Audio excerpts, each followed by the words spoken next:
Autumn is one of my favorite times of the year for so many reasons. I love sweater weather, although in South Texas we're still trying to get to that. The intense heat has lifted a bit. I love the crispness in the air. I love the crisp of the leaves beneath my feet as I walk across our land. And I love pumpkin flavored everything. I love adding little decor pieces. My daughter was changing out the magnet on our magnet board, and I'll have that linked below. I think we often think of spring cleaning our homes. Honestly, I feel like fall is a great time to really give our homes some much needed tender loving care and attention. I know on the farm we're so busy with trying to clean up for spring and plant a garden that a lot of our attention goes to the outdoors during the spring. And I think that the fall is a really wonderful time to focus on some of those deeper cleaning and organizing tasks inside of our homes. So I have this drawer that I've just been throwing things in as we moved into our vintage cottage kitchen that we built out. It really needed to be organized, and I had bought these wooden dividers, and it wasn't going to be a hard task at all. I really just needed 5 or 10 minutes to take everything out and put it back in a tidier way. And so that's what I did, and it's not probably the most logical, beautiful presentation, but it is worlds better than it was, and it took so very little time. Sometimes if we can just focus on one or two small tasks, it makes such a difference in our homes. So I'm going to continue as the holidays are coming forth and I'm decorating. I am going to be trying to also do some fall cleaning and little projects such as cleaning out this drawer.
This Shark vacuum mop combination is one of my best friends in my farmhouse kitchen. My little daughter was helping me clean the floors. It's super lightweight, just like a Swiffer mop, but it vacuums and mops. It is just such a wonderful help. Fall makes me hungry for comfort foods, and I have my grandmother's chicken spaghetti recipe. I still have it in her handwriting, and it's such a treasure. But honestly, I've made it so many times that I don't even really follow the recipe that closely. I just adapt it for however much I want to make, because most times I'm making like at least 2 meals out of it. I'll double the recipe and I will freeze one. So basically, I prepare the chicken and get it cooked. As you can see here, I just have these from HEB grocery store these chicken breasts, and I am just getting them cooked so that then they can be shredded and put in the chicken spaghetti recipe.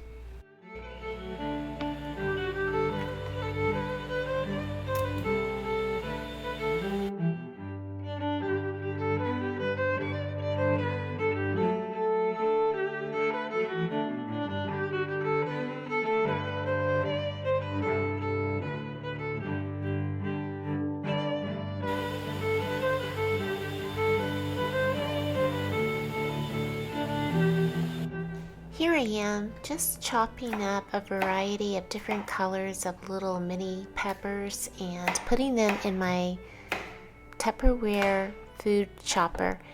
This little chopper is really handy. I'll try to link it below if I can, but you basically pull the string to just quickly chop up whatever is in it. The little blade in there is very sharp and it works really well. And I took a little break to look at my son's schoolwork. Often in the late afternoons when I'm cooking, I will also glance over some schoolwork and just make sure that it has been accomplished, or to see if I can help my little ones in any way as I'm multitasking and homeschooling and preparing dinner. Okay, I just need you to do this. And did you get your napkin? Yes. Okay, so just use your very best handwriting. At this point, I'm just chopping up the chicken and deciding that I want to go ahead and try chopping it in the Tupperware chopper, which worked pretty well in getting it into the finer pieces that I wanted it to be in.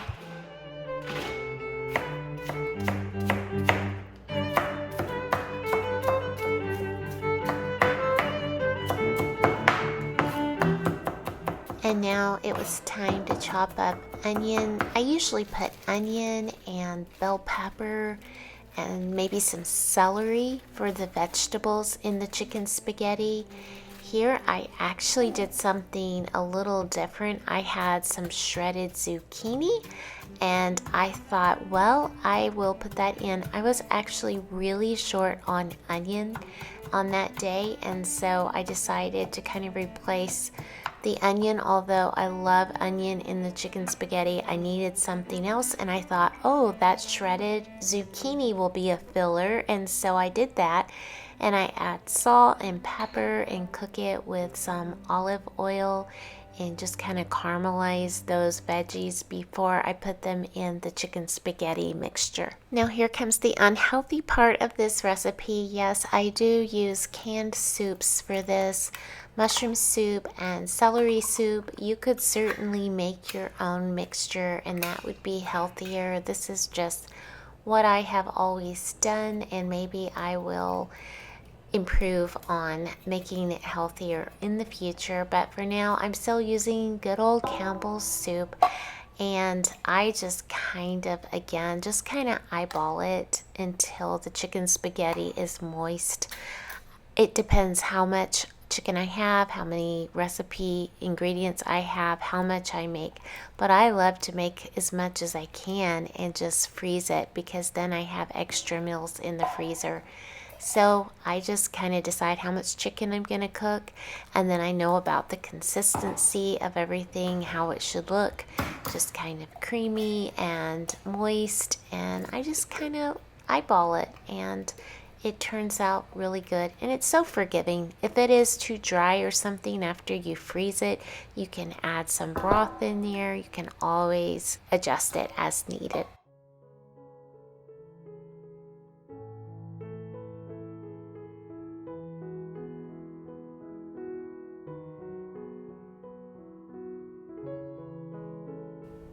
The spaghetti's really coming together now, adding in the vegetables, the cooked vegetables with the soup mixture and the chicken, and giving it a good mixing.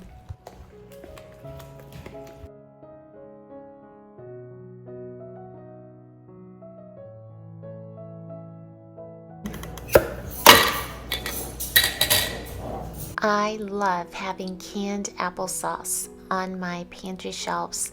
It's so easy to pop that lid and have a super fast side to go with a lunch or dinner. I thought it was so fun to put the applesauce in this apple-shaped dish that I found on my last thrift haul in Ohio's Amish country last month.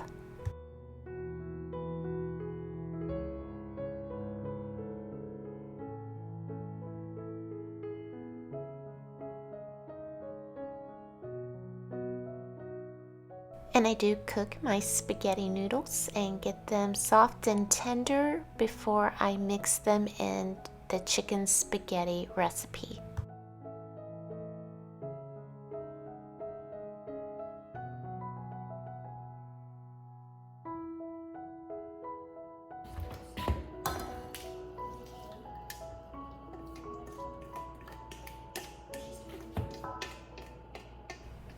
I like to chop my spaghetti noodles after they have cooked.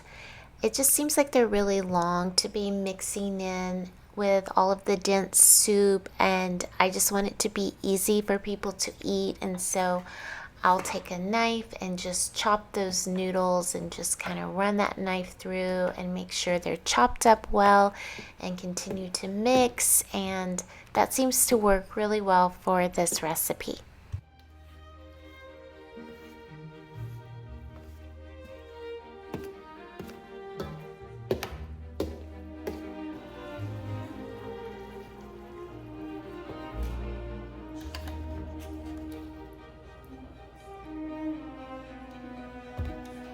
As for seasonings, I just do whatever I feel like doing, really, just like salt and pepper, maybe garlic powder, garlic salt, Italian seasonings, basil, oregano, anything like that that you fancy, and you can switch it up.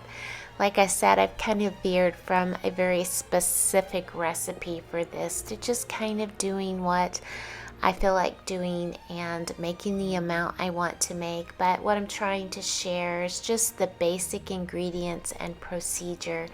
And I hope you'll try it, and I hope you'll enjoy it.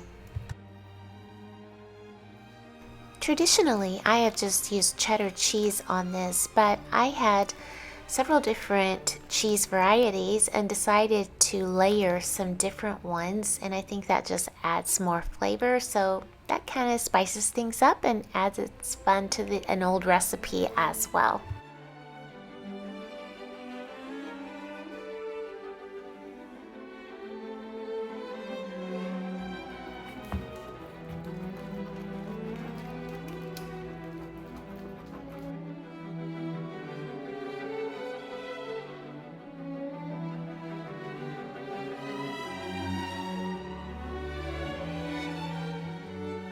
Alas, it was time to put the chicken spaghetti into the oven at 350 degrees, and probably for something like 45 minutes to an hour.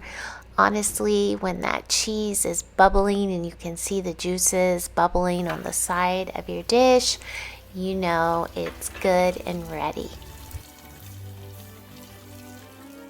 I am loving these blue and white dishes that I picked up on our last trip to Ohio's Amish country during the thrifting that we did. They are the Currier and Ives pattern, and I got a great deal on an entire set of, well, lots of pieces to this, lots of dishes.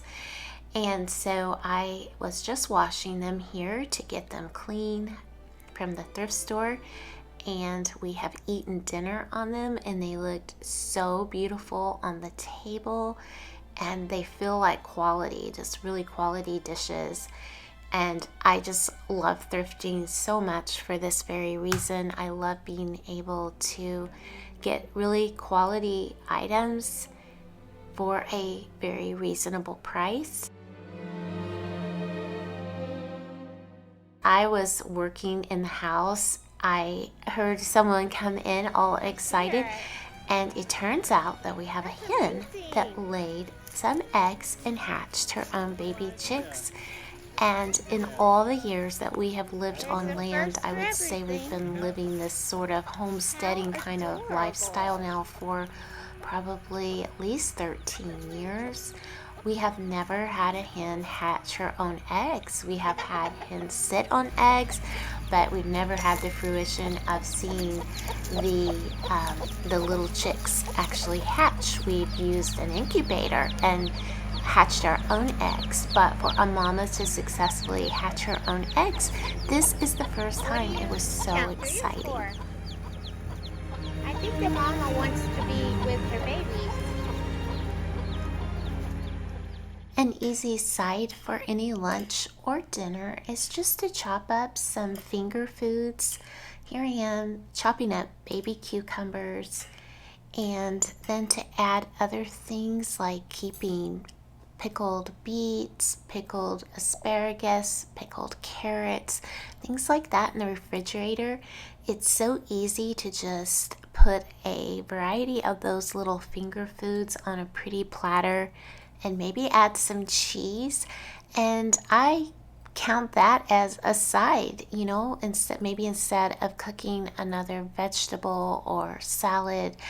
This is a very quick and easy side for lunch or dinner.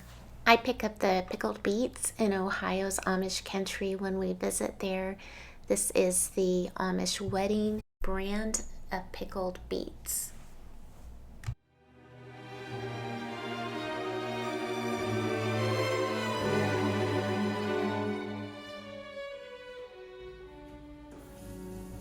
After washing and drying the Currier and Ives dishes, I was putting them away in my cabinet and just so thrilled to see all that pretty blue and white in there. These other blue and white dishes are from Corel. They are such wonderful, easy maintenance dishes, and I'll link those in the description. And then these are the vintage Currier and Ives plates from the thrift store. And I love the way they blend so well together.